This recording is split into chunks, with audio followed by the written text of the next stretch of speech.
বিশ্বের প্রধানতম দুই ক্ষমতাধর দেশ মার্কিন যুক্তরাষ্ট্র ও রাশিয়া, যারা একে অপরের চিরশত্রু হিসেবে পরিচিত, এবার সরাসরি মুখোমুখি হল মার্কিন ও রুশ সেনারা। পশ্চিম আফ্রিকার দেশ নাইজারে মার্কিন বাহিনীর অবস্থান করা একটি বিমান ঘাঁটিতে প্রবেশ করেছে রাশিয়ার সেনারা। নাইজারের জান্তারা সম্প্রতি দেশটি থেকে ইসলামী বিদ্রোহীদের মোকাবিলাকারী প্রায় 1000 মার্কিন সেনা বহিষ্কারের সিদ্ধান্ত নেয়। এমন প্রেক্ষাপটে মার্কিন বাহিনীর অবস্থান থাকা বিমান ঘাঁটিতে রুশ সেনা মোতায়েনের ঘটনা ঘটল। এ বিষয়ে মার্কিন প্রতিরক্ষা মন্ত্রী লয়েড অস্টিন জানান, এয়ারবেজ 101-এ মার্কিন বাহিনী আছে।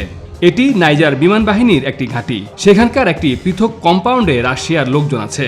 তাদের আমাদের সরঞ্জামে অ্যাক্সেস নেই। তারা মার্কিন বাহিনীর জন্য কোনো ঝুঁকি তৈরি করেনি। এই মুহূর্তে মার্কিন বাহিনীর নিরাপত্তা ও সুরক্ষার ক্ষেত্রে বড় কোনো সমস্যা নেই।